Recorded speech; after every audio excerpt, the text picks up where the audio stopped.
Olá, sejam muito bem-vindos ao Descobrir Depois de Adulta, o podcast que vai te conduzir pelo caminho de conhecer a si mesmo de uma forma leve, porém, como sempre, muito realista, talvez com algumas chineladas e tamancadas, mas obviamente com muito carinho, com muito amor.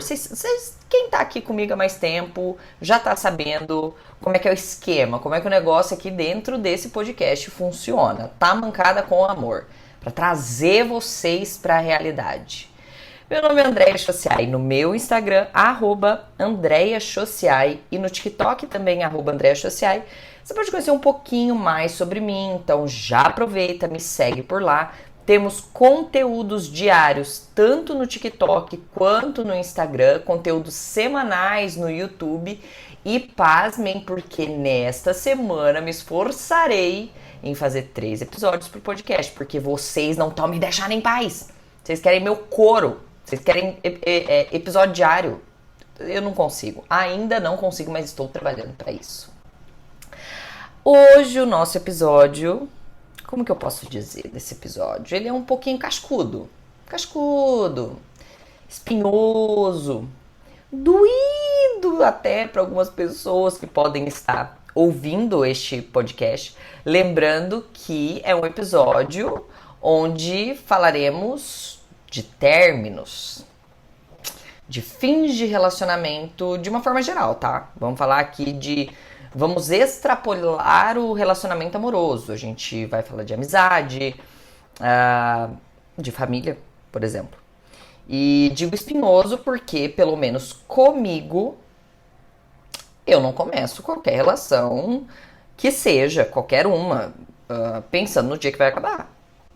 Não penso assim, não entro num relacionamento assim, mas se acabar, mas se terminar, já adianto que se tu tá entrando com esse pensamento assim, não vai rolar, não vai dar certo. Você vai colocar medos, frustrações, preocupações e paranoias na frente de algo que poderia ser muito legal. Então, o episódio não é sobre isso, mas vamos aqui fazer o disclaimer que se tu tá começando os relacionamentos pensando no se acabar, você não é uma pessoa precavida. Você é uma pessoa que vai estar deixando de experimentar todo o melhor por medo já de sofrer. Tentando prever o imprevisível, tentando controlar o incontrolável. Inclusive, sugiro o episódio aqui anterior, de não tentar controlar o incontrolável. E talvez por isso, talvez por a gente começar relações não pensando no dia que vai acabar, é que a gente entra numa fase assim muito de negação, desacreditando quando a relação acaba, que sim, que elas acabam, que onde existiu muito amor, muita cumplicidade, muita honestidade, pode sim vir a existir raiva, traição, abandono e o fim, a pessoa ir embora. Minha senhora, minha filha, ela tá aqui do meu lado, gente, roncando assim, ó, no 10º sono. Então, se ouvirem um ronronadinho, não é um gato, é um cachorro idosinho que está no seu 10º sono. Fato, meus amores, é que relacionamentos acabam. Acabam. A amizade acaba. O namoro acaba. O relacionamento em família acaba, por mais que exista sangue no meio, sim, acaba. Só prova disso. Acaba e acaba. Relação de trabalho acaba. E posso dizer ainda bem por isso. Porque, meu amor, tem amizade, por exemplo, que eu juro, que quando acabou, eu achei que, meu Deus, eu nunca mais vou ter uma amizade como essa, uma amizade tão devota quanto essa. E realmente não tive. Tive amizades melhores. E tive amizade piores também, porque, como eu costumo dizer, a vida não é um resort all inclusive, não é um mamãozinho com mel, não é moranguinho gelado, danoninho gelado, não é. Tá com a visão errada da vida, assim, não viemos pra curtir o resort all inclusive. Arrumei melhores e arrumei piores, em todas relações de trabalho, enfim. Mas sem delongas aqui, porque por que eu trouxe esse tema? Porque eu acredito que nós, enquanto pessoas, ao lidar com o fim de algo, Algumas especificamente não sabem lidar ainda com isso. Talvez por imaturidade, por medos, por traumas, algumas pessoas não conseguem lidar com o fim. Pode encarar talvez como uma rejeição, talvez como algo muito contra ela, um ataque, por exemplo. Mas o fato é que algumas pessoas, quando chega ao fim alguma relação, seja de trabalho e tal, não sabem lidar. Algumas vão lidar de uma forma extremamente racional, inclusive, oi, tudo bom? Estamos falando de mim aqui, né, querida? Outras não conseguem nem pensar e vive naquela negação eterna, porque não, comigo não vai acabar. Outras, inclusive, abrem uns buracos tão grandes dentro de si que nunca mais consegue preencher ou dar espaço para ninguém. E aí acaba sempre chegando em mim, seja às vezes no direct, na caixinha de pergunta, ou mesmo na vida, de uma forma geral.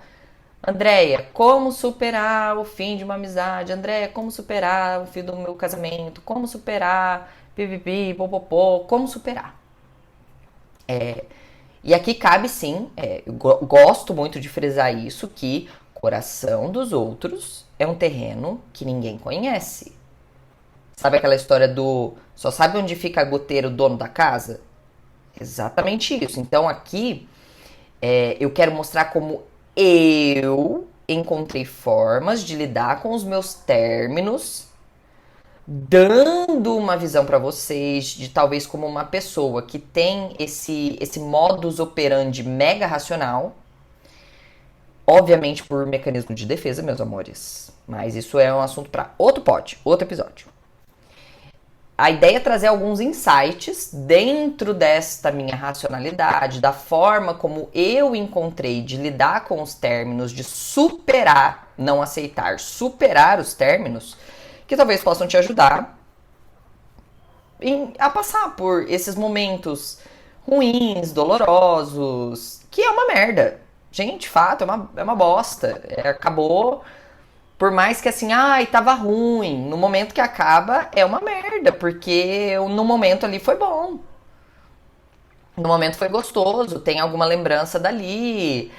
Principalmente, eu digo que a rotina, o cotidiano é o mais difícil da gente superar. Às vezes até mais que o sentimento, que às vezes já até acabou. Ali no decorrer do relacionamento, acabou, já tava ruim. Mas tu tinha sempre ali uma rotina, vocês tinham um cotidiano que vai ser difícil mudar. Ponto. Então tem sim o fator costume. Que eu digo que em alguns casos pra mim foi mais difícil de superar do que o próprio fim de relacionamento. Mas voltando ali, falando da racionalidade, a racionalidade ela é muito confundida com frieza. Talvez até com a falta de sentimento. Mas eu preciso dizer para vocês, e com muito local de fala, que é extremamente ao contrário. A única coisa que as pessoas mais racionais têm de diferente é que a gente fica tentando buscar uma explicação mais prática, mais lógica, mas tudo isso como uma forma do quê? De minimizar a dor no momento da perda. Pronto. O momento é uma merda. A gente sofre tanto quanto, a forma como a gente lida que é um pouquinho diferente, tá? Então, assim, você consegue racionalizar porque você é fria, porque não dói. De forma nenhuma. Dói tanto quanto. É só a forma de enxergar este momento, essa passagem. Mas vamos lá. Primeiro de tudo, como eu gosto de dar para vocês a teoria, contextualizar para vocês entenderem, colocar daí a lente para vocês, o que cabe, o que funciona para vocês. Basicamente, quando a gente fala de um fim de um relacionamento, de novo, amoroso, de amizade, até mesmo de trabalho, que a gente cria mesmo, relações, enfim, de família, a gente tem algumas fases que elas são meio padrões. Eu consigo identificar umas 5 fases ali que a gente vai passar de leve ou mais profundo, ou vai passar rápido em uma e devagar na outra, mas basicamente seria: terminou o relacionamento, acho que a primeira reação, eu acho que como ser humano, como defesa mesmo, é a negação. Então, por exemplo, Você viu ali que teu namoro acabou. É bem natural que você vai até, assim, custar acreditar que aquilo tá acontecendo. Então é uma fase que você meio que rejeita essa ideia. Em muitos casos, a pessoa vai tentar ali continuar o contato com a pessoa como se nada tivesse mudado. Então tem gente realmente que toma o pé na bunda, por exemplo, termina, e no outro dia ela tá conversando com a pessoa como se nada tivesse acontecido, porque ela está rejeitando que essa ideia aconteceu com ela. Outras podem rejeitar ali no momento, tem essa negação em questão de minutos e logo já passa para a próxima fase, mas o fato é que, assim, de bate pronto, a gente vai negar. A gente vai custar acreditar que aquilo está acontecendo. Aí eu acredito que após assim, esse momento de negação vem a raiva, porque é como se a tua ficha caísse, sabe? Você começa a pensar em tudo que aconteceu, e aí você vai sentindo uma raiva, não da pessoa em si, mas uma raiva do que aquele sofrimento tá te causando. Do que aquela dor tá te paralisando, do que ela tá fazendo você, de estar passando por aquele momento. A raiva não... Às vezes algumas pessoas sim direcionam pra pessoa, porque vê ela como causador da dor, mas outras, em muitos casos, eu sentia raiva de puta merda, eu tô passando por isso de novo, que inferno. E nesse estágio é muito comum que você se sente como... Você sente a raiva, mas você sente que é como se você tivesse se libertado de algo tipo muito ruim. E aí você quer mostrar pros outros que você tá muito bem. Então é o momento que você vai pra balada, que você vai ficar loucona, que você vai beber um monte, que você vai ser a galera, que você vai estar sempre on e roteando, porque é meio que pra você também, e pros outros, e pra pessoa que fez isso pra você, você quer mostrar que você tá muito bem. Mas você tá passando por esse momento de raiva do sofrimento.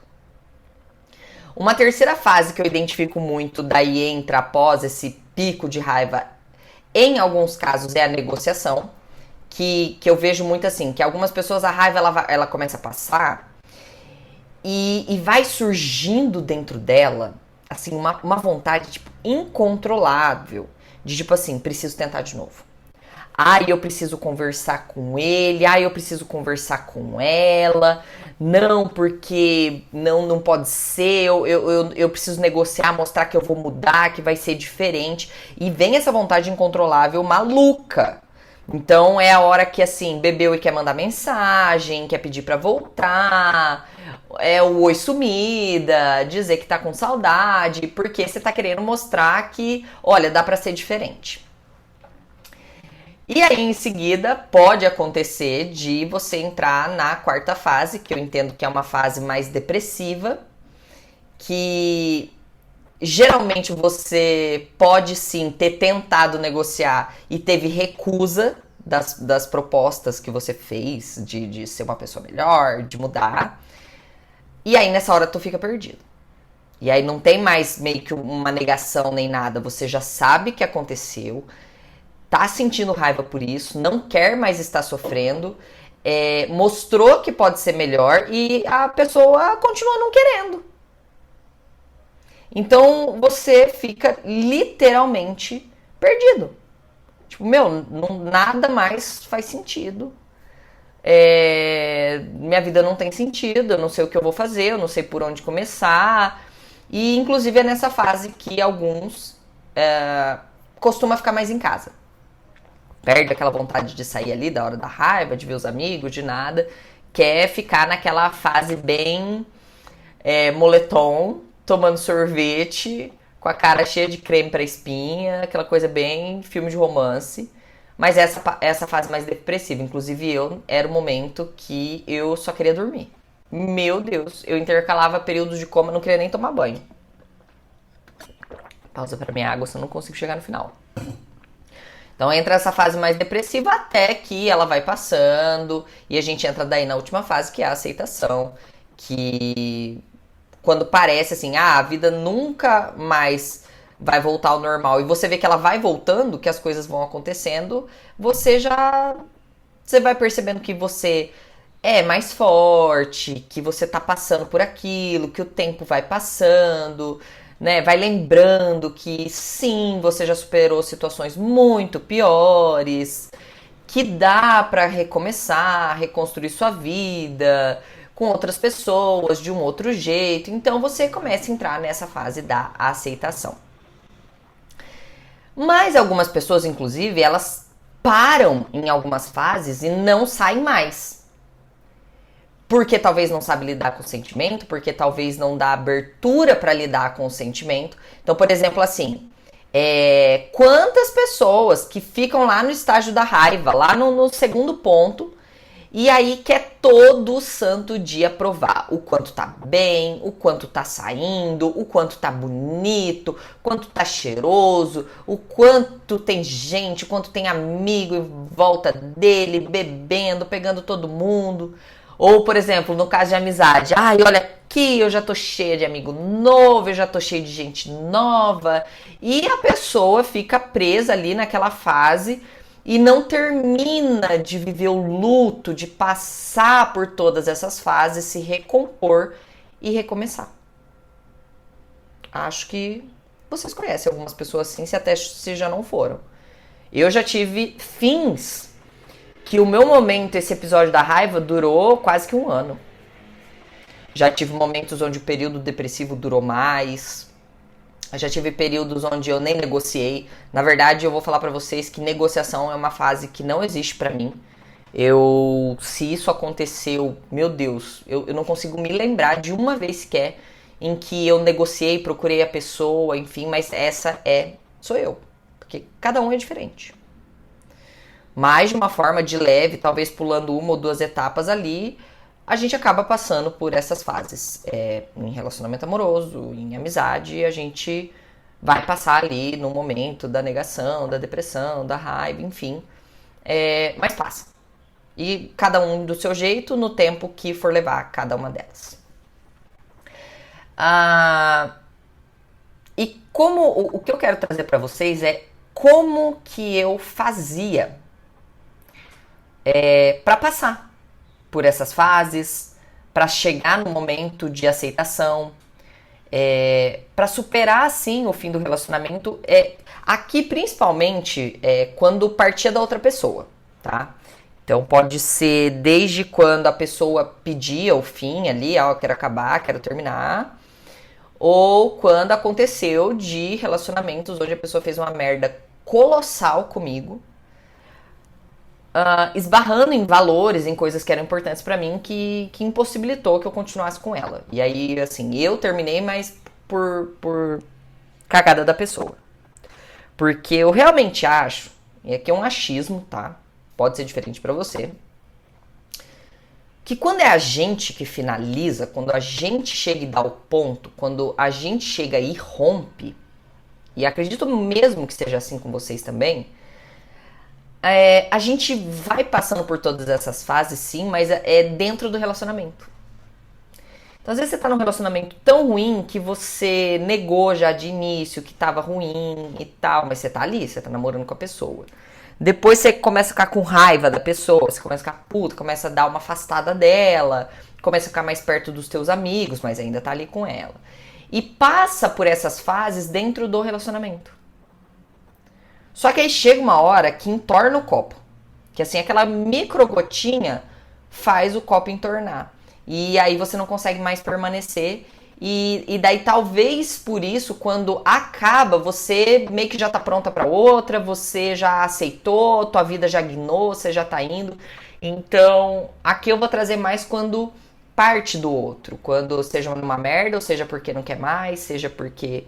Como é que eu lidava com isso?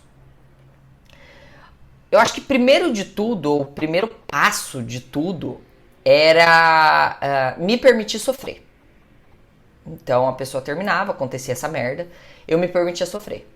E aí você já pode me rebater assim, mas olha, tu não é a racional, querida.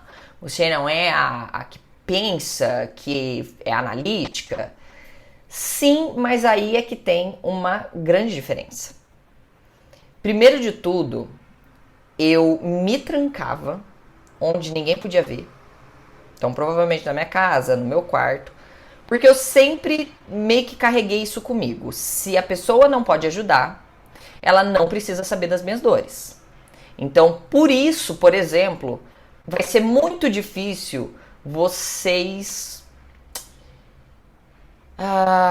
me ver reclamando de algo em rede social.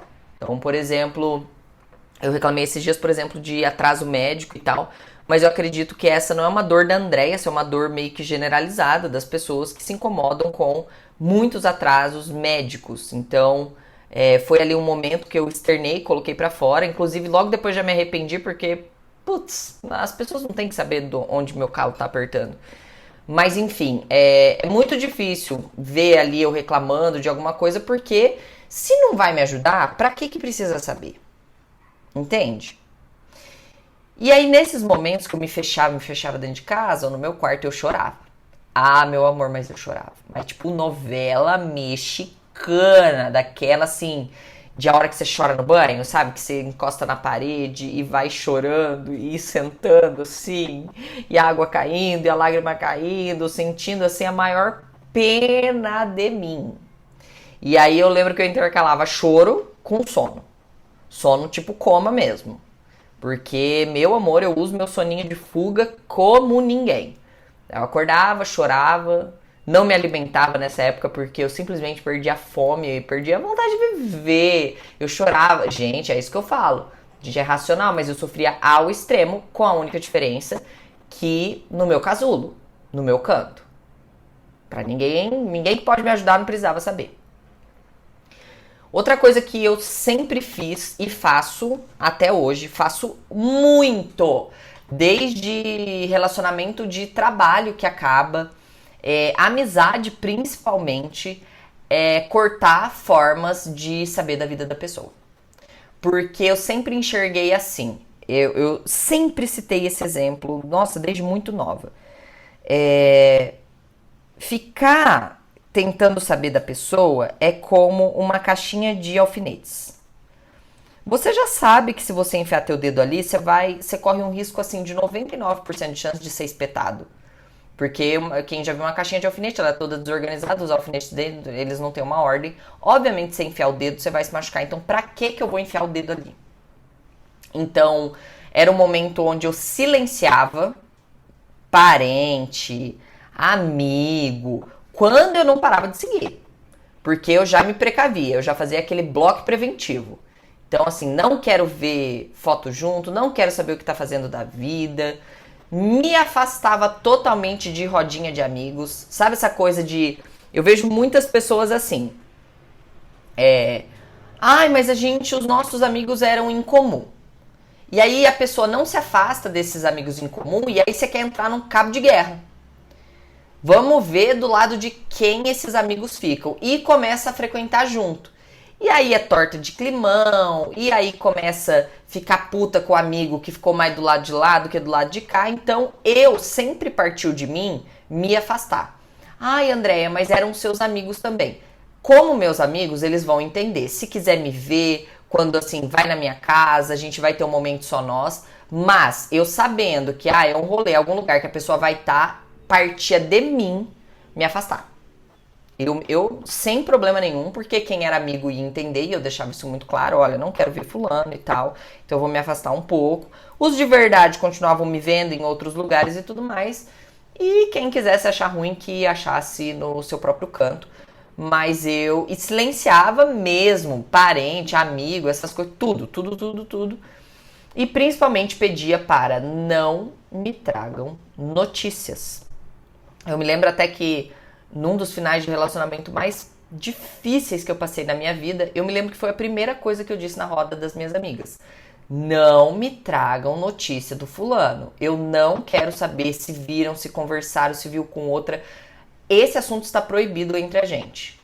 Pois a menina chegou e mandou uma mensagem. Eu sei que você não quer saber, mas eu vi ele com não sei quem. Nunca mais conversei com essa pessoa. Nunca mais. Porque, cara, se não foi minha amiga a ponto de me escutar, entender o que eu estava passando e me acolher, não é minha amiga. Então, assim, é um momento até que eu usava muito pra ver quem eram os amigos mesmo. Se colocar no lugar, de às vezes sim, não comprar lado nenhum, entender o afastamento. Então eu cortava todas as formas de saber da vida da pessoa. Outro ponto muito importante, eu apagava tudo que me fazia lembrar. Foto, arquivava mensagem, se tinha roupa, algum objeto em casa. Porque meu foco sempre foi o seguinte, para vocês entenderem. Quando um relacionamento acaba, é cada um por si. Não vem com essa de, mas a pessoa é importante, eu também tenho que cuidar dela. Não. Quando um relacionamento acaba, é cada um para um lado. Então, eu vou cuidar da minha dor e o fulano vai cuidar da dor dele. Se para isso ele precisa de terapia, de amigos, de família, de rolê, de balada, aí ele vai decidir. A gente deixou de ser nós e passou a ser eu e você. Então, no eu e você, eu vou priorizar a mim. Porque se eu não faço, quem faz? Quem vai parar a própria vidinha, o próprio mundinho pra falar, a Andréia está sofrendo, vou lá cuidar dela. Pessoas podem ajudar, mas não vai parar a vida dela. Então, você precisa focar em você. Então, o meu foco neste momento era a mim. Não é um foco eterno, não vai ser pra sempre. Nunca mais vou conversar com essa pessoa. Não. Era um foco temporário. Naquele momento de cura, de passar por todas as fases do relacionamento, alguém precisava olhar pra mim e esse alguém era eu. Então eu apagava tudo. Arquivava foto, tudo que me fizesse lembrar, porque a minha atenção precisava sair daquele redemoinho louco que era estar passando o fim do relacionamento. Inclusive, e aqui vem um ponto que gera muita polêmica, sempre gerou muita polêmica, que era de bloquear a pessoa. Eu vou contar uma história. Neste relacionamento que foi muito doído, assim, foi um fim muito traumático, a forma como aconteceu, como as coisas se desenrolaram em seguida, eu me lembro que era a época do MSN. E pra quem não sabe, o MSN era um chat de conversa e você deixava o seu status aparente. Então, você podia colocar uma frase, uma música que você estava ouvindo e tudo mais. E eu me lembro que essa pessoa terminou comigo e num dia que eu fiquei em casa chorando por tudo aquilo que eu falei pra vocês. E num dia que ele descobriu que eu ia sair, porque ele chegou até ele que pela primeira vez eu ia pra um rolê, eu lembro que eu entrei no MSN e ele começou a colocar no status dele assim, tenha juízo. Aí depois mudava, não faça nada. E depois começou a colocar ouvindo músicas que eram nossas. Aí me diz, mas não queria voltar. Não queria voltar. Mas ele me viu que eu estava superando, que eu estava indo pra frente. E simplesmente começou a me atormentar. Pra quê? Pra eu passar a noite inteira pensando na pessoa. Obviamente, neste caso, eu tive que bloquear. E bloqueei. E foi a melhor coisa que me aconteceu. Bloqueei de MSN, bloqueei de e-mail, porque na época não... Gente, era a época do Orkut, pra vocês terem noção. Bloqueei de Orkut, bloqueei do MSN, não tinha Facebook, não tinha nada. E telefone, assim, não tinha bloqueio, eu acho, de telefone. Acho que não tinha nem tinha mensagem, eu não lembro. Mas, enfim, eu bloqueei a pessoa de tudo. Eu lembro que a MSN era a forma mais fácil de chegar até a pessoa. Porque, de verdade, gente, não tem por que você ficar, por exemplo, dando acesso para essa pessoa. Mas eu preciso perguntar como ela tá. Não, você não precisa. Não precisa. Agora você tem que cuidar de você. Você não tem que saber como ela tá. Você tem que saber como você está. Mas é que egoísta. Deixa eu te contar uma coisa. Tem que ser egoísta. É nessa de tentar levantar fudido que a gente se fode. Porque daí você vai, passa todo o luto, todas as 5 fases do fim do relacionamento com o bonitão, ele se levanta, arruma outra e vai embora. E aí tu não viveu as tuas fases do teu relacionamento e toma no butico. Então não tem que ficar perguntando como a pessoa tá. Lá no futuro, quando os dois estiverem bem, você vai saber, você vai poder ajudar, mas agora não. Então isso funcionava muito pra mim. Outro ponto, evitava o lugar onde eu podia encontrar. Então, aquela coisa da rodinha, dos amigos, vamos pro rolê, fulano vai estar? Beleza, eu não vou. Então, quando não dava, eu ficava em casa. Por muito tempo, eu morava numa cidade do interior e as outras cidades em volta, elas são muito próximas. Eu saí em outra cidade. com outros amigos. Eu evitava por meses onde eu podia encontrar a pessoa. Evitava. E principalmente evitava o tema. Porque o que acontece? Quando você tá com as suas amigas passando por esse momento, você pode cair na tentação de ficar falando demais sobre isso. De ficar recordando momentos, de ficar tentando entender o porquê. E às vezes falando com pessoas que não vão te ajudar a merda nenhuma. Com pseudo-amigas que ou vão ficar te incitando a procurar ele de novo, evitando que você supere essa merda, ou criando caraminhola na tua cabeça e você revivendo aquele luto e revivendo. Deixa pra esse tema ser pauta onde? Na tua terapia. Era o momento onde eu levava meus medos, minhas inseguranças, o que eu tava achando, as minhas dúvidas. Ou, por exemplo, pra minha irmã. Coitada. Mas o que? A minha irmã é uma pessoa que eu amo muito. É uma pessoa que eu confio demais, que me conhece ao extremo. A minha irmã, ela é minha melhor amiga. Então, óbvio que ela me daria os melhores conselhos, ou quando não, me ouviria com atenção, me acolheria, me daria ouvido. Então, neste momento, inclusive, é um bom momento para você escolher com quem você vai falar. A gente precisa entender que a gente tem amigo de rolê, e a gente tem amigo para desabafo, a gente tem amigo sabe, a gente tem que entender que existem cestas na nossa vida, que cada um vai se encaixando, que tem pessoas que são excelentes parceiras de uma festa, de ir lá junto e tudo mais, e ela não é menos amiga por isso, mas talvez ela não tenha requisitos ou estrutura emocional para te ajudar a passar por esses momentos, e tá tudo bem, a gente não precisa achar pessoas completas, porque nem a gente é completo, entende? Então, evita ficar falando, revivendo esse tema. Deixa para pessoas que você conhece muito, que você confia muito, mas principalmente terapia. O negócio vai te ajudar muito nesse momento. Outro ponto essencial, eu ocupava muito a minha cabeça. Nossa! Virava a pessoa mais empenhada no trabalho. E vocês já ouviram falar que um pé na bunda é o melhor pré-treino que existe? E o foco, gente, era total em mim, na minha cabeça. Eu criava hobby. Eu lembro que um fim de relacionamento, num mês, eu li 9 livros.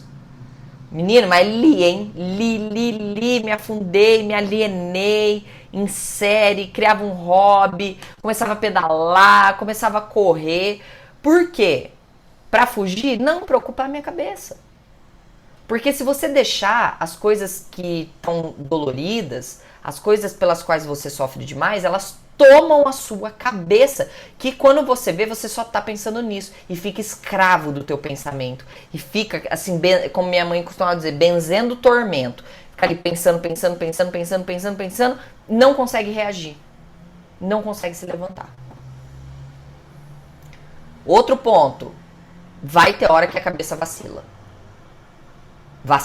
tem hora que ela vai vir, mas ele era perfeito, mas ele era maravilhoso, porque assim, com o tempo passando, às vezes dá aquela saudade, a tendência da gente é só lembrar do bom. A saudade tá tão grande que, o ruim não era tão ruim assim, eu que era chata. Não era tão ruim assim, era bom, era mais bom do que ruim. Mas não é. Era um momento que eu tentava também lembrar da briga, lembrar dos momentos merda, que a pessoa me deixou esperando, que eu confidenciei coisas pra ela me ajudar e ela me atrapalhou, ela não me ouviu, ela não me validou. E por último, principalmente, gente, acreditar na moeda do tempo. O tempo cura tudo. Não, o tempo não cura tudo. Mas ele ajuda a superar. Sim, vai ter relacionamentos que você vai continuar amando a vida inteira, que você vai carregar pra você, que o amor vai se transformar. Ele não apaga, mas ajuda a superar. Hoje, inclusive, eu sou amiga de muitos dos meus ex. Mas muito mesmo. Tanto que era nesse momento que depois que a gente voltava a se conversar e tudo mais, que eles falavam, gente, eu acho que você nunca me amou, Andréia, porque você sumiu, você desapareceu. Pareceu que você nunca gostou de mim. Mas era o meu processo de cura. Era a minha forma de me restabelecer, de me cuidar.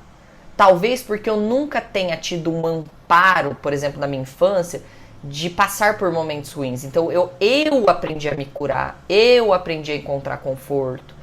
Então, pra mim, pra essa Andréia racional que vos fala, nesse momento eu acho que é um momento que a gente precisa muito olhar pra gente, pra depois tentar ajudar alguém. Sabe aquela coisa do, em caso de turbulência, as máscaras cairão sobre as suas cabeças, coloque a sua máscara primeiro pra ajudar depois? Porque tu pode morrer tentando ajudar outra pessoa. Porque no tentar colocar a máscara na outra pessoa, você fica sem oxigênio e morre. Então, é acreditar que alguém precisa fazer alguma coisa pra você. A começar por você. Porque existe sim uma mágica em quando a gente olha pra gente, quando a gente se escolhe, quando a gente para e fala assim, bom, agora é um momento, acabou, então agora é um momento que eu preciso olhar pra mim.